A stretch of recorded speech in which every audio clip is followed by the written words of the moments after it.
ఇది? అందరు బాగున్నారా?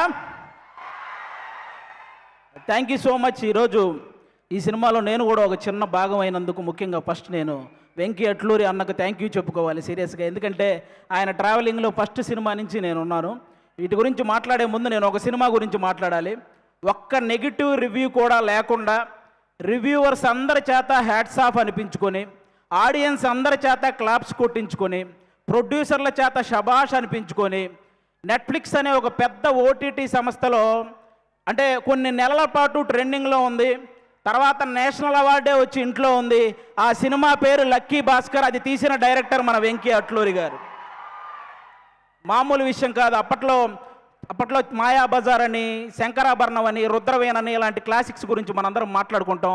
ఈ జనరేషన్కి లక్కీ భాస్కర్ కూడా ఒక క్లాసిక్ మూవీ అనమాట. అలాంటి మూవీ తీసిన వెంకీ అట్లూరికి నిజంగా థ్యాంక్ యూ సో మచ్. నాకు మా గురువు గారి డైలాగ్ ఒకటి బాగా గుర్తొస్తుంది. త్రివిక్రమ్ గారి డైలాగ్ ఒకటి, అరవింద సమేతలో, ప్రతి 30 సంవత్సరాలకి బ్రతుకు తాలూకు ఆలోచన మారుతూ ఉంటుంది. సినిమా వాళ్ళు దాన్ని ట్రెండింగ్ అంటారు, అలాగే వ్యాపారస్తులు ఫ్యాషన్ అంటారు, రాజకీయ నాయకులు తరం అంటారు, నార్మల్ జనాలు జనరేషన్ అంటారు.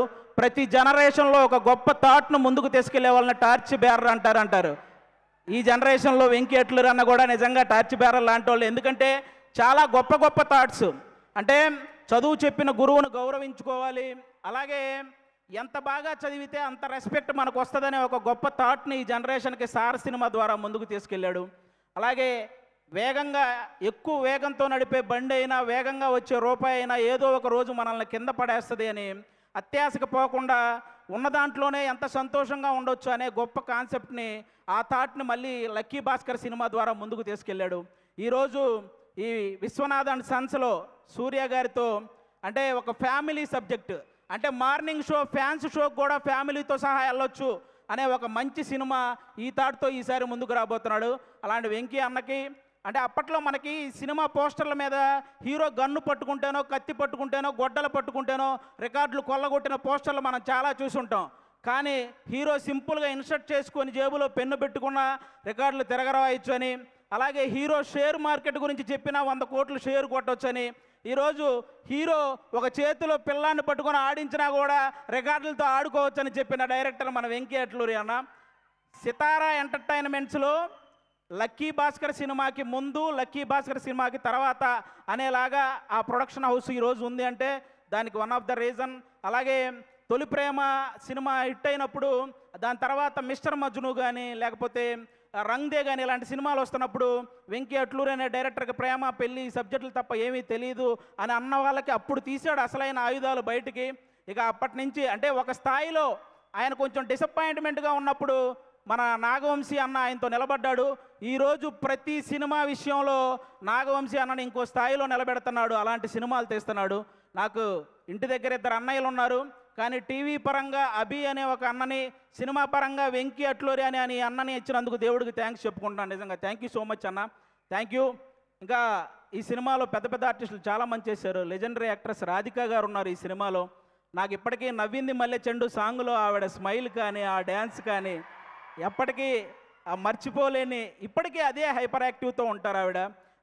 కాబట్టి ఆవిడకి థ్యాంక్ యూ సో మచ్ అండి. అలాగే ఒకప్పుడు 2 వ్యక్తులు ఇళ్ళ దగ్గర కార్లు అదే పనిగా ఆగుండేవి. అది ఒకటి రామారావు గారి ఇంటి దగ్గర, అలాగే ఒక జనరేషన్లో కోదండరామిరెడ్డి గారి ఇంటి దగ్గర కార్లు అలాగే ఆగేవి. ఎందుకంటే ఆయనేమో చూడడం కోసం, ఈయన డేట్ల కోసం. అంత సక్సెస్ఫుల్ డైరెక్టర్ కోదండరామిరెడ్డి గారి పెద్ద అబ్బాయి కూడా ఇక్కడ ఉన్నారు, సునీల్ గారు. ఈ సినిమాలో వన్ ఆఫ్ ద రోల్ చేశారు. ఆయన కూడా చాలా సపోర్ట్ చేశారు ఈ సినిమాలో. ఆయనతో పాటు నేను యాక్ట్ చేస్తున్నప్పుడు ఆయనకు కూడా థ్యాంక్ యూ సో మచ్. ఇక మమితా బిజ్జు గారి గురించి చెప్పక్కర్లేదు.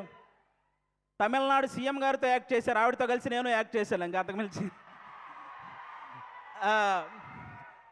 ఇంకా మనందరం ఈరోజు ఇంతమంది ఇక్కడికి వచ్చారంటే దానికి మెయిన్ రీజన్ సూర్య గారు సార్. గజనీ సినిమాలో మీరు మర్చిపోతారు, కానీ ఆ సినిమా చూసినప్పటి నుంచి మిమ్మల్ని మేము మర్చిపోలేదు సార్. అంటే తెలుగు సినిమా అభిమానులు తనకిష్టమైన ఒక తెలుగు హీరోని చూసినప్పుడు ఒక చిన్న ఎమోషన్కి గురవ్వటం అది కామన్. కానీ చాలామంది తెలుగు సినిమా అభిమానులు సూర్య గారిని చూసినప్పుడు కూడా అంతే ఎమోషన్కి గురవుతారు. ఎందుకంటే తెలుగు సినిమా మీద ఆయన వేసిన ఇంపాక్ట్ అలాంటిదన్నమాట. సార్ నా ఆల్ టైమ్ ఫేవరెట్ మూవీ మీది జై భీమ్ సార్. జై భీమ్ సినిమాలో మీరు పేపర్ చదువుతూ కాలు మీద కాలేసుకొని కూర్చొని పేపర్ చదువుతుంటే పక్కన ఒక చిన్న పాప కూడా ఆ పేపర్ తీసుకుంటే మీరు జస్ట్ అలా హెడ్ నాడ్ చేసి ఆ పేపర్ కూడా కాలు మీద కాలేసుకొని కూర్చోమంటారు. అది ఒక డైరెక్టర్ సీన్ రాసినట్టు ఉండదు సార్. మీ వ్యక్తిత్వమే స్క్రీన్ మీద కనపడుతున్నట్టు ఉంటుంది.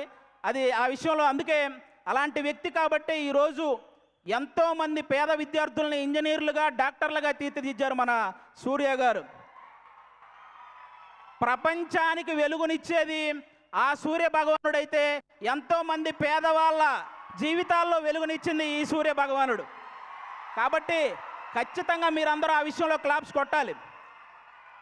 ఎందుకంటే తమిళనాడులో మన సూర్య గారు ఒక ట్రస్ట్ పెట్టారు. దానికి చిరంజీవి గారే ఇన్స్పిరేషన్ అని ఆయన చెప్పారు. కానీ పిల్లల ఎడ్యుకేషన్ విషయంలో చిరంజీవి గారికి కూడా సూర్య గారే ఇన్స్పిరేషన్ అని స్వయంగా ఆయనే చెప్పారు. కాబట్టి అది నిజంగా చాలా చాలా చాలా గొప్ప విషయం. ఒక కుటుంబాన్ని బాగా చూసుకోవడంలో కానీ, భార్యని ప్రేమించడంలో కానీ, వ్యక్తిత్వంలో కానీ, టాలెంట్ ఉండి చదువుకోవడానికి శక్తి లేని వాళ్ళకి సహాయం చేయడంలో కానీ, బాడీని సరిగ్గా మెయింటైన్ చేయడంలో కానీ, బాక్స్ ఆఫీస్ దగ్గర సరైన లెక్కలు సరిచేయడంలో కానీ ఆయన్ని బీట్ చేసే వాళ్ళు ఎవరైనా ఉంటే వాళ్ళకి లైఫ్ టైం సెటిల్మెంట్ రా. Thank you so much. ఈ సినిమా సూపర్ సక్సెస్ చేయాలని నేను మనస్ఫూర్తిగా కోరుకుంటున్నాను.